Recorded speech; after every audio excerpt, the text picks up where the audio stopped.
Assalamualaikum warahmatullahi wabarakatuh.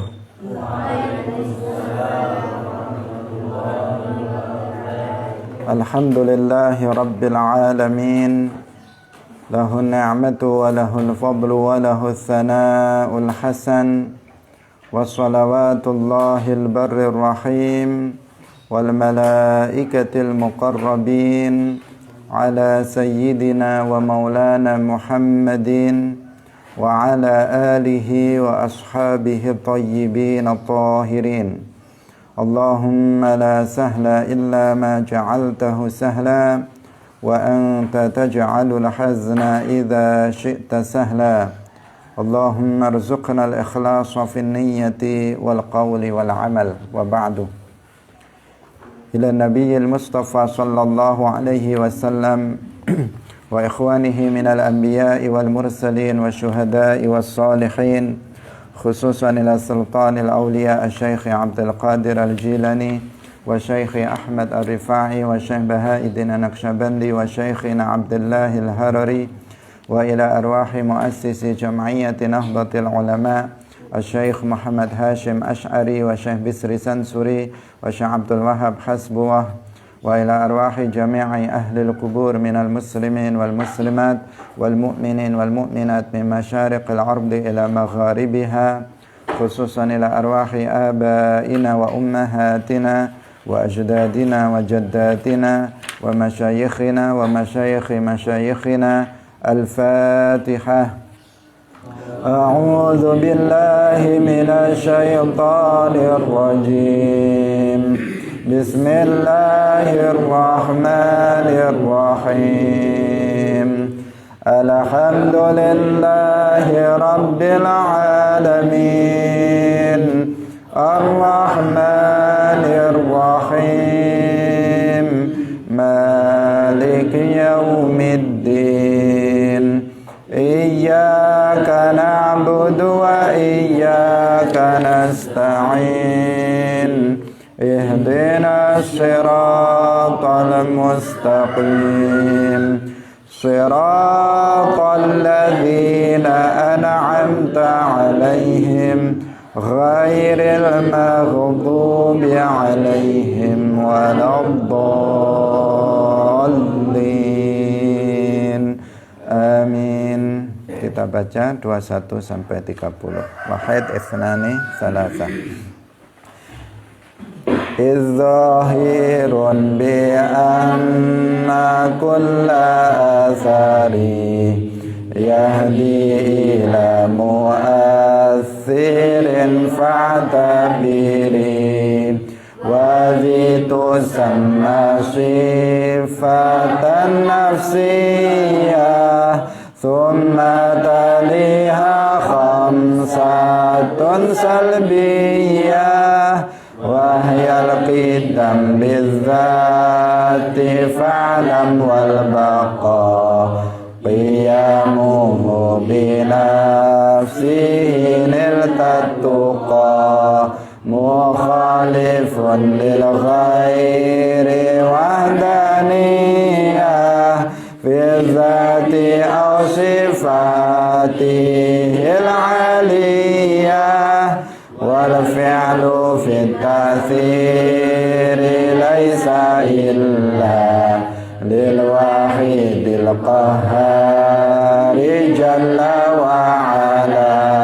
Wa may yaqul bil tabi'i aw bil illah fadzaka kufrun 'inda ahlil millah. Wa may yaqul bil quwwatil muda'ati fadzaka bid'ayyun fala taltafiti.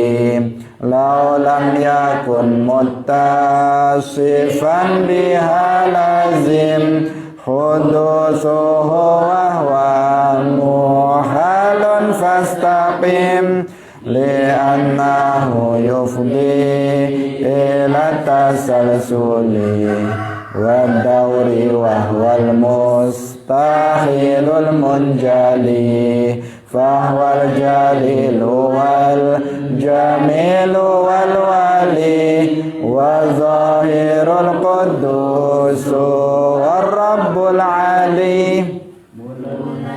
Hadirin hadirat kaum muslimin muslimat, pemirsa yang dirahmati oleh Allah Subhanahu wa taala. Alhamdulillah, puji syukur marilah kita sampaikan kepada Allah Subhanahu wa taala. Pada pagi hari ini Allah Subhanahu wa taala kembali mengumpulkan kita dalam majelis kebaikan, majelis ilmuddin. Semoga kebersamaan kita pada pagi hari ini diberkahi oleh Allah Subhanahu wa taala dan kita semuanya mendapatkan ilmu yang bermanfaat fid dunia wal akhirah. Amin ya rabbal alamin. Shalawat dan salam semoga tetap terlimpahkan kepada Nabi Agung Nabi Muhammad sallallahu alaihi wasallam, para sahabatnya, keluarganya serta seluruh umat Islam yang mengikuti beliau ila yaumil qiyamah. Hadirin hadirat rahimakumullah, mari kita mengikhlaskan niat kita bahwa kita ngaji kitab Al-Kharidatul Bahiyah ini semata-mata untuk mendapatkan ridha dari Allah Subhanahu wa taala. Mari kita memulai pada nazam yang ke-22. Wa dhi tusamma, qala al-muallif rahimahullah, wa dhi tusamma sifatan nafsiyah thumma taliha khamsatun salbiyah wa hiya al-qidam bizzati fa'lam wal baqa qiyamuhu bi nafsihi niltat tuqa. Wa dhilan utawi iki tegese sifat wujud iku tusamma den arani apa dhi sifatan ing sifat nafsiyatan kang bangsa nafsiyah. Summa taliha nuli ngiringi ing nafsiyah apa khamsatun limang sifat salbiyatun kang bangsa salbiyah. Wahyalan utawi salbiyah khamsatun salbiyah iku al-qidamu sifat qidam bizati kelawan zate fa'lam mongko ngawruhana sapa sira wal baqa lan nomor loro sifat baqa qiyamuhu binafsihi nomor telu sifat qiyamuhu binafsihi nilta mongko merkoleh sapa sira at-tuqa ing ketakwaan. Hadirin hadirat yang dirahmati oleh Allah Subhanahu wa taala, sifat ini yaitu sifat wujud itu disebut sebagai sifat nafsiyah. Tsumma taliha, kemudian sifat yang mengiringi sifat wujud atau sifat nafsiyah adalah 5 sifat salbiyah. Nah, 5 sifat salbiyah itu yaitu yang pertama sifat qidam. Qidam bidzatihi. Kemudian yang berikutnya adalah sifat baqa. Kemudian yang ketiga adalah sifat qiyamuhu binafsihi. Yang keempat dan yang kelima akan kita jelaskan berikutnya, yaitu mukhalafatul lil hawadisi dan wahdaniyah. Hadirin hadirat yang dirahmati oleh Allah Subhanahu wa taala, dalam pembahasan sebelumnya kita telah membahas tuntas tentang sifat wajib bagi Allah Subhanahu wa taala yang pertama, yaitu sifat wujud.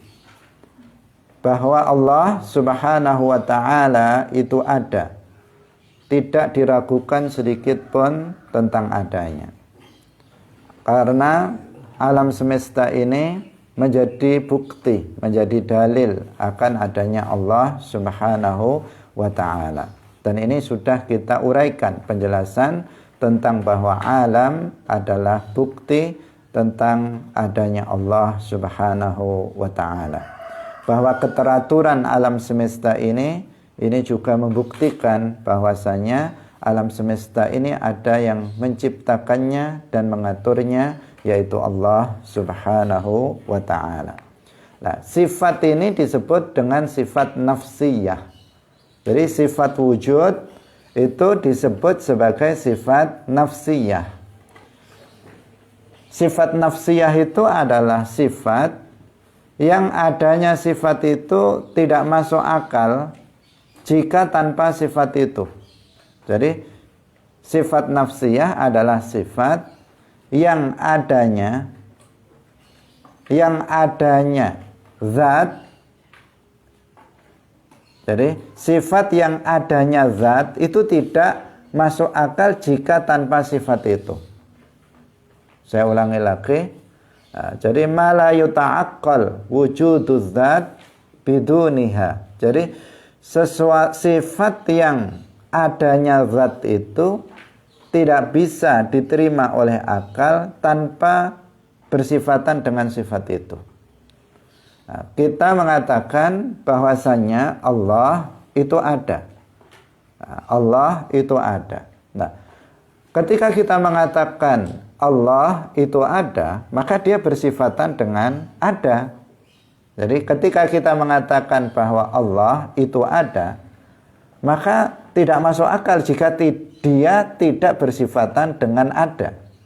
Nah, kalau kita sudah mengatakan bahwa Allah itu ada, artinya Allah bersifatan dengan sifat wujud, yaitu sifat ada. Makanya disebut nafsiyah, yaitu sifat yang adanya zat itu tidak bisa diterima tanpa sifat tersebut, yaitu sifat wujud. Ketika dikatakan Allah itu ada, kemudian dikatakan Allah nggak punya sifat wujud, kan nggak bisa diterima. Bagaimana kamu katakan Allah itu ada, sementara tidak bersifatan dengan ada? Nah, karena itu ini disebut dengan nafsiyah, yaitu sifat yang adanya zat itu tidak masuk akal, tidak bisa diterima akal tanpa sifat tersebut. Dan ini hanya satu, sifat nafsiyah hanya satu, yaitu sifat al-wujud. Nah, ini sudah kita jelaskan. Kemudian yang kedua, summa taliha khamsatun salbiyah. Kemudian sifat yang mengiringi sifat nafsiyah nanti akan ada 4 atau 3, tergantung. Dan kemarin kita telah jelaskan tentang sebagian ulama mengatakan sifat wajib yang wajib diketahui oleh sifat wajib bagi Allah yang wajib diketahui oleh setiap muslim. Ada yang mengatakan 13, berarti pengelompokannya nanti 3. Ada sebagian ulama mutaakhirin yang mengatakan sifat wajib bagi Allah yang wajib diketahui oleh setiap muslim ada 20, maka pengelompokannya nanti ada 4. Yang pertama nafsiyah, yang kedua salbiyah, yang ketiga ma'ani, dan yang keempat adalah ma'nawiyah. Nah, sekarang kita telah membahas sifat nafsiyah, yaitu sifat wujud. Nafsiyah artinya sifat yang adanya zat tidak masuk akal tanpa sifat itu, yaitu sifat wujud. Ketika dikatakan Allah itu ada, ya berarti dia bersifatan dengan sifat ada atau sifat wujud. Nah, sekarang sifat salbiyah, mu'allif mengatakan bahwa sifat salbiyah itu ada 5. Nah, sifat salbiyah itu apa? Sifat salbiyah itu adalah sifat yang menunjukkan penafian terhadap sesuatu yang tidak layak bagi Allah. Jadi yang nafyu ma la yaliqu billah, sifat yang menafikan sifat-sifat yang tidak layak bagi Allah Subhanahu wa ta'ala. Jadi sifat salbiyah adalah sifat yang menunjukkan penafian, peniadaan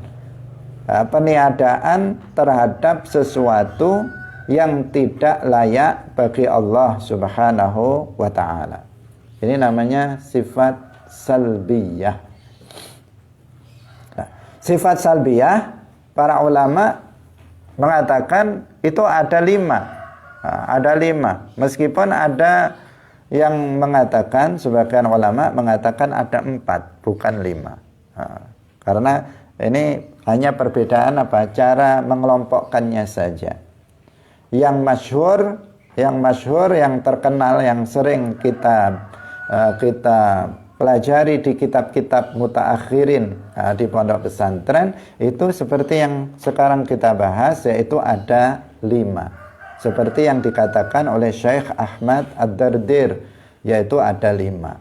Yang pertama adalah sifat qidam, yang kedua adalah sifat baqa, yang ketiga adalah sifat qiyamuhu binafsihi, yang keempat adalah sifat wahdaniyah atau mukhalafatul lil hawadisi, kemudian yang kelima adalah sifat wahdaniyah. Ini semuanya disebut sifat salbiyah. Disebut salbiyah karena 5 sifat ini menafikan sesuatu yang tidak layak bagi Allah. Misalnya sifat qidam, maka dia menafikan sifat khudus bagi Allah, sifat yang tidak layak bagi Allah. Kemudian sifat baqa, menafikan sifat fana bagi Allah, dan seterusnya. Ini yang dimaksud dengan salbiyah. Nah, tadi kita katakan bahwasanya ada sebagian ulama yang mengatakan ada 4 sifat salbiyah ini, termasuk Imam Ahli Sunnah wal Jamaah Al-Imam Abul Hasan Al-Ash'ari. Beliau sendiri mengatakan bahwa sifat salbiyah itu ada 4, bukan ada 5. Karena menurut beliau sifat al-baqa, sifat al-baqa itu masuk dalam sifat ma'ani, bukan masuk pada sifat salbiyah. Jadi bukan berarti dikurangi satu, kemudian yang satu tidak masuk sebagai sifat Allah, sama sekali tidak. Tetapi dari 5 ini, salah satunya tidak masuk pada sifat salbiyah, tetapi dimasukkan pada sifat ma'ani, yaitu sifat baqa. Jadi perbedaannya hanya lafzi saja, tidak pada inti atau pada substansi dari permasalahan sifat wajib bagi Allah Subhanahu wa ta'ala. Hadirin hadirat pemirsa Madu TV rahimakumullah. Nah, sekarang kita mulai pembahasan sifat salbiyah. Muallif mengatakan wahyal qidamu bidzati fa'lam wal baqa qiyamuhu binafsihi niltat tuqa. Dalam satu nazam ini beliau menyebutkan 3 sifat salbiyah bagi Allah Subhanahu wa ta'ala. Yang pertama adalah sifat qidam. Sifat qidam bizzat. Artinya zat Allah Subhanahu wa ta'ala itu qadim. Nah, qadim di sini atau yang disebut dengan azali, itu istilah yang sama maknanya ketika dinisbatkan kepada Allah Subhanahu wa ta'ala. Allahu qadimun, Allahu azaliyun. Artinya labtida'a la bidayata atau labtida'a liwujudihi. Tidak ada permulaan bagi adanya Allah Subhanahu wa ta'ala. La yasbiquhul adamu. Bahwa adanya Allah itu tidak didahului oleh ketiadaan. Itu yang dimaksud dengan sifat qidam. Allah qadim. Lafadznya seperti itu ya. Yang tepat kalau dalam bahasa Arab, ketika kita mengatakan Allah qadim, bukan Allah qidam. Karena qidam itu adalah sifat. Jadi kalau kita mengatakan Allah min sifatihi al-qidam. Tetapi kalau Allah itu qadimun, Allahu qadimun. Allah sifatuhu min sifatihi al-qidam. Jadi qidam itu sifatnya, qadim itu adalah isim fa'ilnya, yang ketika dalam bahasa Arab kita mengatakan Allahu qadimun, artinya Allah itu adalah zat yang adanya tanpa permulaan. Jadi kalau wujud, qidam, baqa, mukhalafatul lil hawadisi, qiyamuhu binafsihi, dan seterusnya yang biasa kita baca itu adalah sifat. Itu adalah sifat-sifat Allah. Nah, sehingga kalau dalam bahasa Arab tidak dikatakan Allahu qidam, Allahu wujud, Allah qidam, Allah baqa, Allah. Nah, tidak dikatakan seperti itu dalam bahasa Arab. Tetapi Allahu mawjudun, Allahu qadimun, Allahu baqin, Allahu baqin, Allahu wahidun, Allahu qaim binafsihi, Allahu mukhalifun lil hawadisi. Nah, itu kalau susunannya dalam bahasa Arab. Nah, ini sekedar, sekedar tetapi penting. Nah, sekedar tetapi penting karena kalau nanti menjadi keyakinan diyakini dengan menyimpang, maka menjadi menyimpang. Karena kalau kita dalam pujian itu kan sering seseorang mengatakan Allah wujud, qidam, baqa, dan seterusnya. Nah, itu kalau susunan bahasa Arab seakan-akan dikatakan Allah itu berupa sifat wujud, berupa sifat qidam. Padahal Ahlus Sunnah wal Jamaah mengatakan Allah bukan sifat. Allah itu bukan sifat, tetapi Allah adalah zat yang bersifatan dengan sifat. Nah, tetapi kan kebanyakan nggak paham. Yang pertama, yang kedua ketika seseorang mengatakan Allah wujud, itu mereka seakan-akan mereka membuang ada sesuatu kalimat yang dibuang. Jadi ketika mereka mengatakan Allah wujud, seakan-akan mereka mengatakan Allah sifatuhu atau min sifatihi wujudun, qidam, baqa, dan seterusnya. Seakan-akan seperti itu. Nah, tetapi kalau kita biar tidak terjadi kesalahpahaman, maka kita mengatakan Allahu qadimun, Allahu mawjudun, Allahu baqin. Nah, tidak mengatakan Allah wujud, Allah qidam, Allah baqa, tidak mengatakan seperti itu. Karena yang itu adalah sifat. Bisa dipahami? Nah, itu hanya bahasa.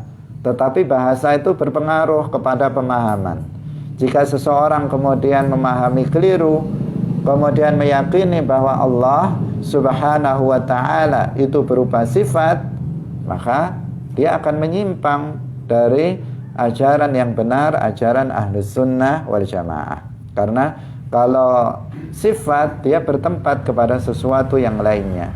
Misalnya sifat ilmu, maka dia bertempat kepada yang lainnya.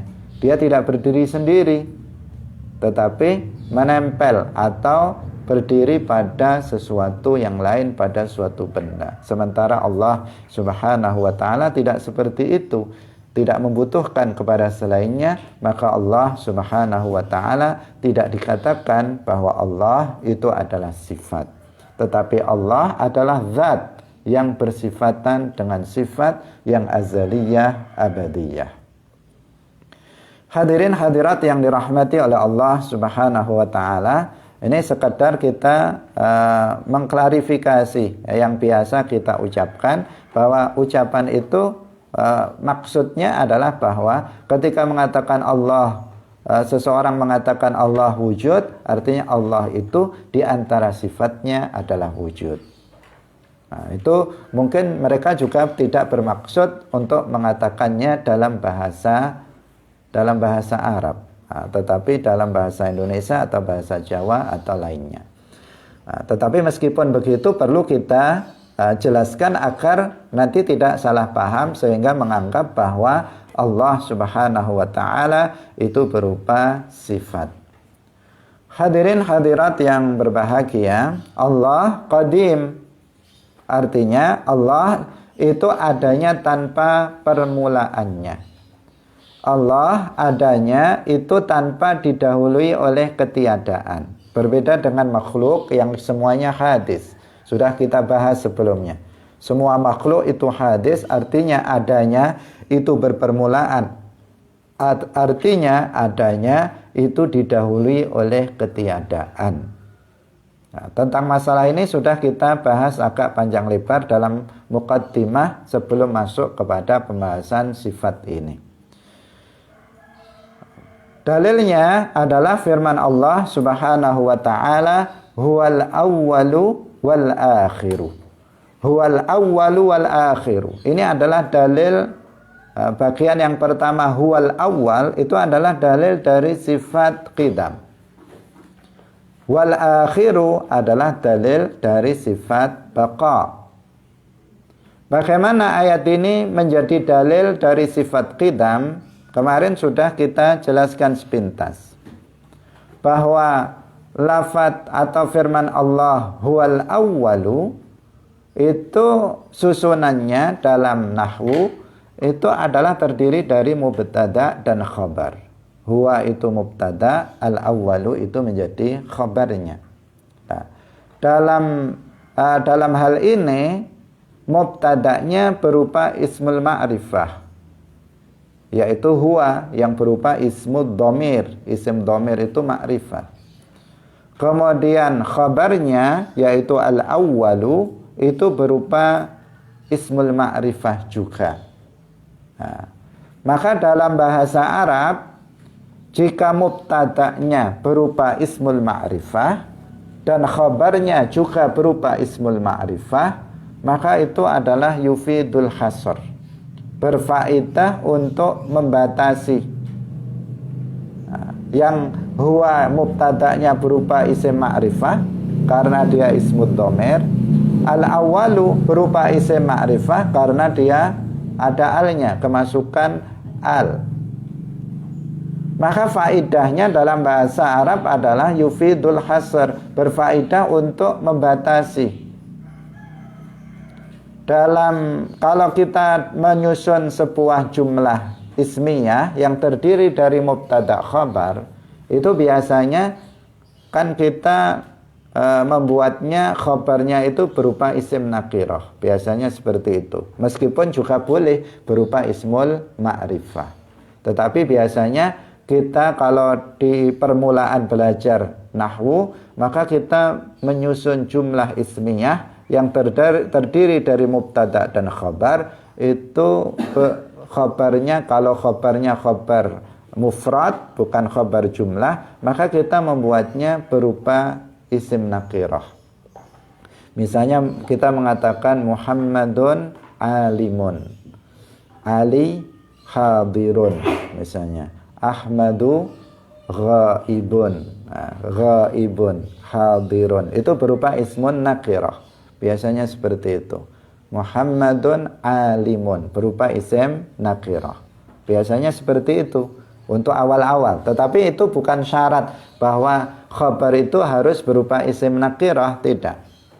Nah, bahkan kalau kemudian khabarnya itu juga berupa isim ma'rifat, kalau mubtada'nya jelas dia berupa isim ma'rifat, kalau khabarnya juga berupa ismul ma'rifah, maka di sini kegunaannya, faidahnya dalam bahasa Arab menurut para ulama balaghah adalah yufidul hasr, faidahnya membatasi. Sehingga kalau kita terjemahkan huwal awwalu itu tidak dikatakan hanya dia itu yang pertama, tidak dikatakan hanya seperti itu. Tetapi huwal awwalu dimaknai hanya dia Allah saja yang al-awwal, itu yang al-awwal. Hanya dia Allah saja itu yang al-awwal. Maknanya menjadi seperti itu. Nah, ketika dikatakan bahwa al-awwal dalam ayat itu hanya Allah, bukan selainnya, maka berarti al-awwal di situ maknanya tidak seperti al-awwal ketika dinisbatkan kepada makhluk. Saya ulangi lagi, ketika dikatakan bahwa al-awwal dalam ayat ini itu hanya untuk Allah, maka berarti makna al-awwal dalam ayat itu berbeda dengan makna al-awwal ketika dinisbatkan kepada makhluk. Karena kata al-awwal juga dinisbatkan kepada makhluk. Dalam pembicaraan sehari-hari kita juga menggunakan lafadz ini dalam atau untuk makhluk. Awalan, misalnya awalan, seseorang mengatakan sebelum pidato, misalnya dia mengatakan awalan nahmadullah ta'ala, itu awalan, awal juga. Atau misalnya ana awwaluman dakhala fi hadzal bait, misalnya awal dikatakan untuk makhluk juga. Ketika dikatakan huwal awal, bahwa al-awal dalam ayat itu hanya Allah, berarti al-awal di sini berbeda dengan awal ketika dinisbatkan kepada makhluk. Awal yang dinisbatkan kepada makhluk adalah awal yang berpermulaan. Misalnya tadi kita katakan ana awwalu man dakhala fi hadzal bait, berarti itu yang pertama saya datang ke sini didahului oleh ketiadaan, sebelumnya enggak di sini, kemudian menjadi di sini. Itu terus kemudian madha alaihi zaman, kemudian berlalu masa. Itu yang awal ketika dinisbatkan kepada makhluk. Tetapi ketika dinisbatkan kepada Allah, karena dia berbeda dengan awal yang dinisbatkan kepada makhluk, maka awalnya adalah awal yang la yasbiquhul adam, awal yang tidak didahului oleh ketiadaan, awal yang tanpa tanpa ada permulaannya. Ini istidlal yang dijelaskan oleh para ulama dari ayat ini. Hadirin hadirat yang dirahmati oleh Allah Subhanahu wa taala. Nah, maka penisbatan sifat qidam kepada Allah Subhanahu wa taala ini telah menjadi konsensus atau ijma dari para ulama, bahwa di antara sifat wajib bagi Allah adalah al-qidam. Kenapa kita sampaikan seperti itu? Karena orang Wahabi mereka tidak terima jika dikatakan bahwa di antara sifat Allah itu adalah qidam. Kenapa mereka tidak menerima itu? Alasannya nggak ada dalam Al-Quran, tidak ada dalam hadis. Menurut mereka nggak ada dalam Al-Quran yang mengatakan Allah itu qadim. Tidak ada dalam hadis, kata mereka, bahwa Allah itu qadim. Nah, bagaimana kita menjawab syubhah ini? Kita katakan bahwa meskipun penisbatan sifat qidam itu tidak disebutkan secara tekstual di dalam Al-Quran maupun hadis, yang pertama kita katakan, tetapi secara makna sifat qidam ini ada di dalam Al-Quran, yaitu dalam firman Allah, huwal awwalu. Ini yang pertama. Dan berdasarkan ayat tersebut, kemudian para ulama berijma, para ulama bersepakat, para ulama ahlus sunnah wal jamaah memiliki kesamaan pendapat bahwasanya boleh menisbatkan sifat qidam kepada Allah Subhanahu wa ta'ala. Dan ijma adalah hujjah setelah Al-Quran dan hadis. Maka mensifati Allah dengan sifat qidam itu diperbolehkan. Karena dasar dari sifat-sifat Allah Subhanahu wa taala itu yang pertama adalah Al-Quran, yang kedua adalah hadis, dan yang ketiga adalah ijma. Secara tekstual, lafadz qidam tidak disebut dalam Al-Quran dan hadis. Tetapi secara maknawi ada di dalam Al-Quran dan hadis. Dan berdasarkan ini, Al-Quran dan hadis, para ulama memahami adanya penisbatan sifat qidam kepada Allah. Dan mereka bersepakat bahwa Allah itu qadim. Boleh melafalkan, menisbatkan kata qadim kepada Allah Subhanahu wa ta'ala. Maka nggak ada alasan bagi mereka kelompok Wahabi untuk mengatakan bahwa tidak boleh Allah itu disifati dengan sifat qidam. Hadirin hadirat rahimakumullah. Kalau kita telaah ayat-ayat Al-Quran dari awal hingga akhir, dari Al-Fatihah hingga An-Nas, memang kita tidak menemukan penisbatan sifat qidam atau qadim kepada Allah Subhanahu wa ta'ala. Yang ada itu adalah penisbatan sifat qidam atau lafadz qadim itu kepada makhluk. Seperti yang ada dalam surat Yasin yang sudah biasa kita baca setiap malam Jumat. Dikatakan dalam ayat tersebut, wal qamara qaddarnahu manazila hatta adakal urjunil qadim. Hatta adakal urjunil qadim. Dikatakan wal qamara qaddarnahu manazila hatta ada kal urjunil qadim. Ada kata-kata kal urjunil qadim. Wal qamara qaddarnahu, dan bulan telah kami tetapkan manzilahnya hatta ada kal urjunil qadim, sehingga setelah dia sampai kepada manzilah yang terakhir maka dia kembali sebagaimana bentuk kal urjunil qadim, tandan kurma yang tua, yang sudah tua. Jadi bulan asalnya kecil, bulan sabit, kemudian dia membesar, kemudian menjadi purnama, sempurna. Kemudian kembali lagi seperti semula. Dan bentuknya kalau sudah bulannya itu sudah tua, tanggal 29 misalnya 30, maka dia kembali seperti semula ketika tanggal 1, bentuknya kal urjunil qadim, yaitu seperti tandan kurma yang sudah tua, melengkung, seperti tandan kurma yang tua.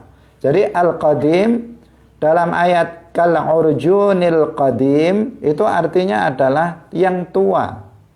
Al-qadim itu yang tua. Tua itu artinya marra alaihi zaman tawil. Seperti di sini misalnya ada orang tua, berarti dia sudah di bumi ini atau di dunia ini sudah lama dia hidupnya, sudah lama. Sudah 60 tahun, 70 tahun, 90 tahun. Dia sudah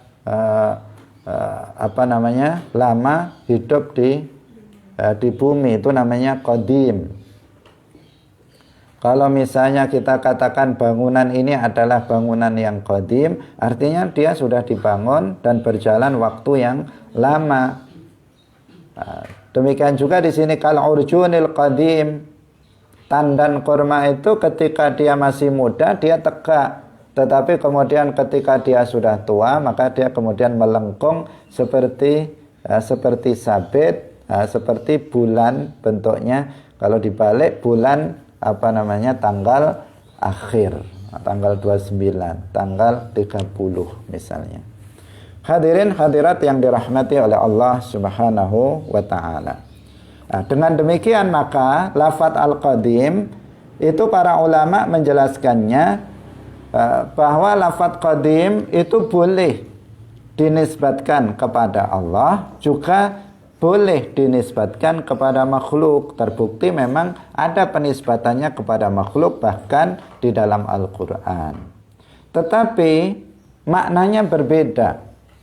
Lafadz al-qadim ketika dinisbatkan kepada Allah itu memiliki makna yang berbeda dari ketika lafadz al-qadim dinisbatkan kepada makhluk. Apa perbedaannya? Perbedaannya bahwa apabila lafadz qadim itu dinisbatkan kepada makhluk, maka artinya seperti yang tadi kita jelaskan, yaitu marra alaihi zamanun tawil. Marra alaihi zamanun tawil, yaitu yang sudah berjalan, sudah lewat waktu yang lama. Itu namanya penisbatan qadim jika kepada siapa? Kepada makhluk. Seperti yang kemarin kita contohkan, misalnya hadzal masjidu qadimun, artinya sudah dibangun sejak lama sekali. Dia ada, berjalan waktu, adanya dia itu sudah sangat lama, dikatakan qadim. Hadzal bait qadimun, Ahmad talibun qadimun, artinya dia di pondok ini itu sudah lama, sudah berjalan 2 tahun, 3 tahun, maka dikatakan talibun qadim. Tetapi kalau masih berjalan waktu yang sebulan 2 bulan, maka dia dikatakan talibun jadid, talibun jadidun. Nah, kebalikan dari qadim ketika dinisbatkan kepada makhluk. Hadirin hadirat yang dirahmati oleh Allah Subhanahu wa taala. Dalam kamus itu juga, atau dalam mu'jam itu telah disebutkan hal yang seperti itu, seperti yang disebutkan misalnya oleh Al-Fairuz Al-Abadi.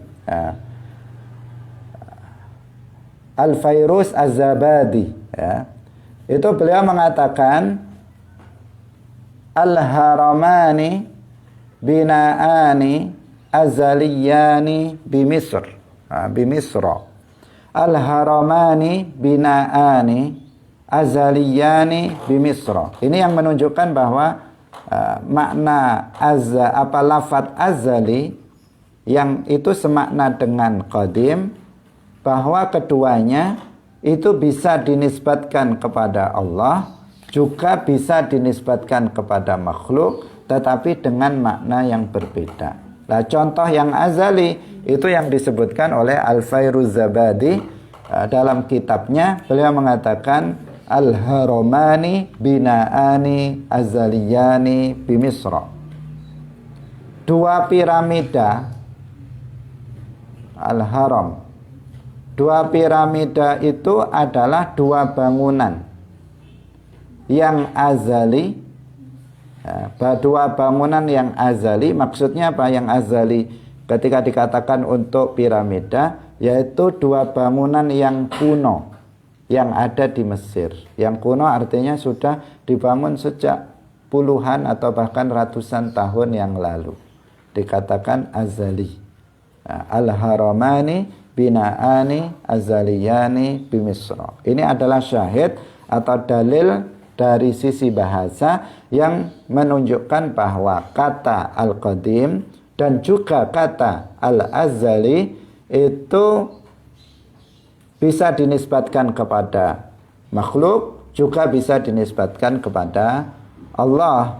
Tetapi ketika dinisbatkan kepada makhluk, lafadz qadim dan azali itu maknanya adalah madha atau marra alaihi zamanun tawil, diartikan yang kuno atau yang lama.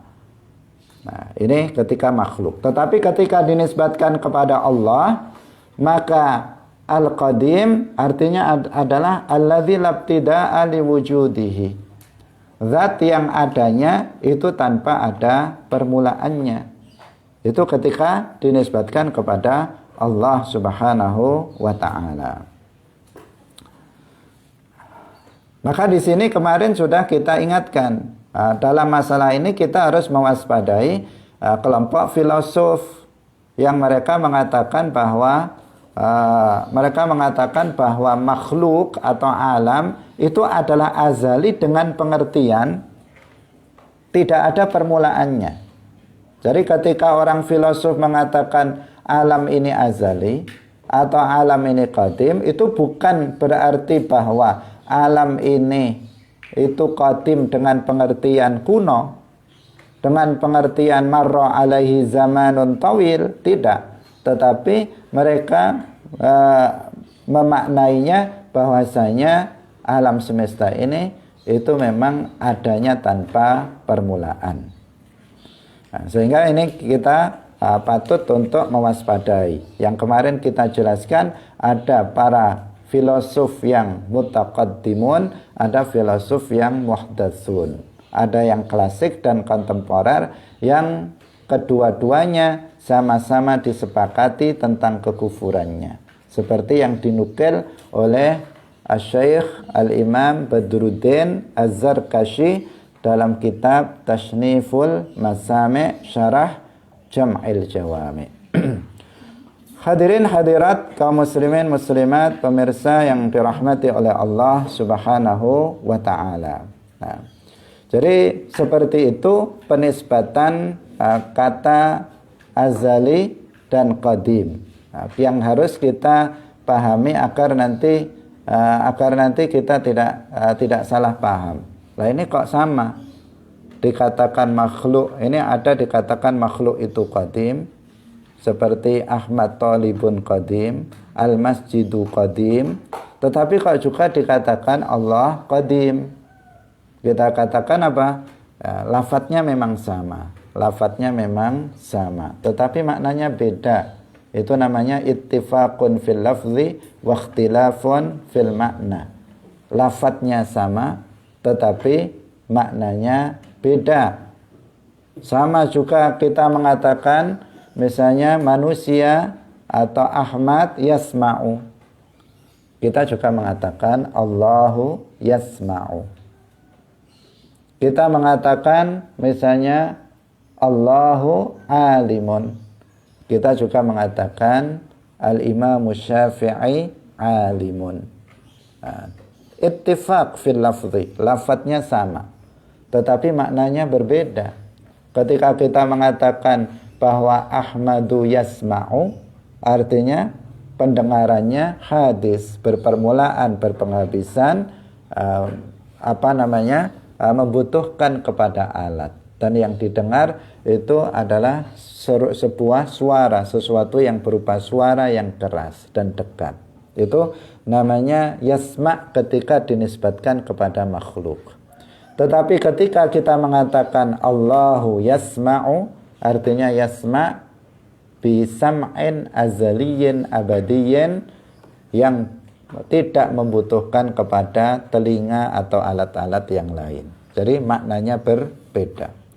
Ketika kita mengatakan bahwa Allahu alim, dan ketika kita mengatakan bahwa Al-Imam Syafi'i alimun, itu maknanya berbeda. Lafadznya sama, tetapi maknanya berbeda. Allahu alim artinya muttasif bi ilmin azaliyin abadiyin, la yazid wa la yanqus, la yataghayyar, la yasbiquhu al-jahlu.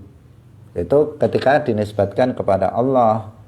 Tetapi ketika kita mengatakan bahwa Al-Imam Syafi'i alim, artinya bersifatan dengan ilmu yang bisa bertambah, bisa berkurang, berawalan didahului oleh kebodohan. Dulu nggak tahu, kemudian Al-Imam Syafi'i kecil belajar dengan rajin, kemudian menjadi banyak ilmu yang beliau dapatkan sehingga beliau menjadi alimun. Itu namanya apa? Sifat ketika dinisbatkan kepada makhluk. Sifat ilmu ketika dinisbatkan kepada makhluk. Demikian juga ketika kita mengatakan Allahu qadimun, dan ketika kita mengatakan al-masjidu qadimun, maka maknanya itu beda. Lafadznya sama, sama-sama qadim, Allahu qadim, sama. Kemudian kita mengatakan al-masjidu qadim, sama-sama qadim, tetapi maknanya berbeda. Karena ketika kita mengatakan Allahu qadim, artinya Allah itu adanya tanpa permulaan. Adanya Allah tidak didahului oleh ketiadaan. Itu makna ketika kita mengatakan Allahu qadimun. Nah, demikian juga sedangkan apabila kita mengatakan al-masjidu qadim, artinya masjid ini itu telah lama dibangunnya. Dia sudah berdiri sejak zaman yang lama, sejak masa yang lama. Itu maksud dari kata al-masjidu qadim. Kalau dalam fikih, qadim memiliki makna khusus, yaitu yang telah dibangun lebih dari 300 tahun yang lalu. Itu namanya al-masjidul qadim kalau dalam fikih. Tapi kalau dalam bahasa, kalau misalnya sudah dibangun 30 tahun yang lalu, 50 tahun yang lalu, seseorang mengatakan hadal masjid qadim. Masjid ini sudah kuno, mari kita bangun lagi. Misalnya dia mengatakan seperti itu. Nah, tetapi kalau dalam fikih batasan qadim itu adalah 300 tahun. Kenapa ada istilah itu? Ada istilah itu adalah untuk membatasi jika seseorang itu mau sholat di dalam masjid. Kalau seseorang itu masuk ke dalam masjid yang tergolong sebagai al-masjidul qadim, maka dia bisa langsung sholat menghadap arah mihrabnya. Langsung mana mihrabnya? Langsung dia bisa melaksanakan sholat menghadap itu. Itu boleh karena masjidnya adalah al-masjidul qadim. Tetapi jika masjidnya itu bukan al-masjidul qadim, tapi al-masjidu al-jadid, meskipun dibangun 100 tahun yang lalu, meskipun dibangun 50 tahun yang lalu, ini masih tergolong jadid.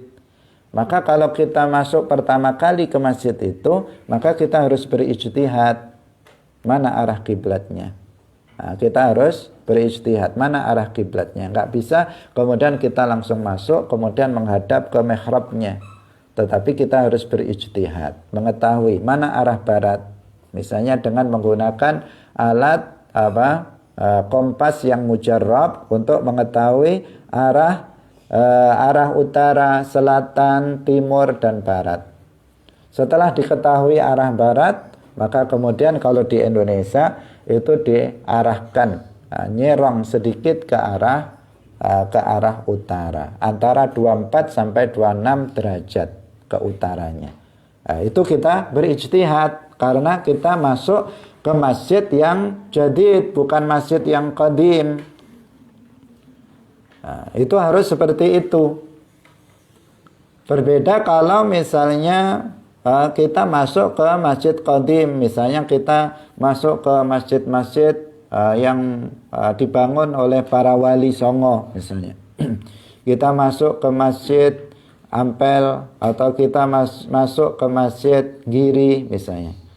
Kemudian kita, karena itu sudah dibangun sekitar 500 tahun yang lalu. Begitu kita masuk, langsung kita sholat menghadap ke arah mihrabnya. Maka ini sudah sah sholatnya. Karena tergolong al-masjidul qadim.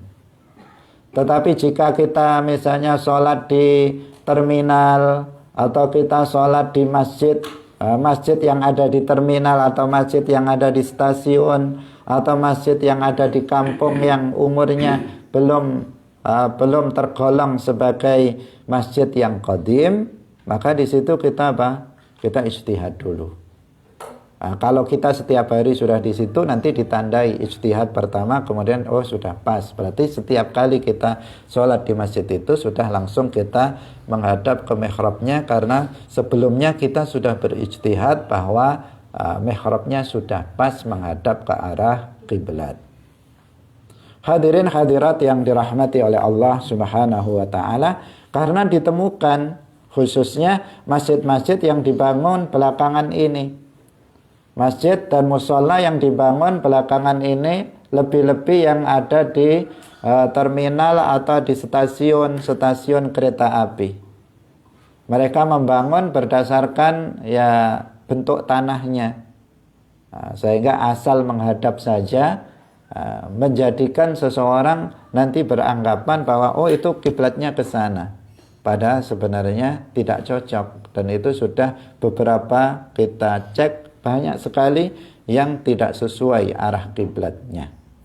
Karena itu jangan kemudian seseorang ketika sholat di masjid atau musola yang ada di terminal atau bandara ataupun stasiun itu tanpa ijtihad, harus berijtihad terlebih dahulu. Berijtihad maksudnya berusaha untuk mengetahui arah kiblat. Karena mengetahui arah kiblat atau karena menghadap ke kiblat itu adalah syarat sah sholat. Sholat tidak sah tanpa seseorang menghadap ke arah kiblat. Hadirin hadirat yang dirahmati oleh Allah Subhanahu wa taala, Sampai di sini pengajian kita pada pagi hari ini, semoga bermanfaat bagi kita semuanya. Insya Allah masih akan kita lanjutkan dalam pertemuan selanjutnya. Barakallahu fikum, wallahu muwaffiq ila aqwamit thariq. Wassalamualaikum warahmatullahi wabarakatuh. La ilaha illallah. Allahumma salli ala sayyidina Muhammad wa ala alihi wa sahbihi wa sallim. Rabbi ghfirli wa liwalidayya wa lil mu'minina wal mu'minat.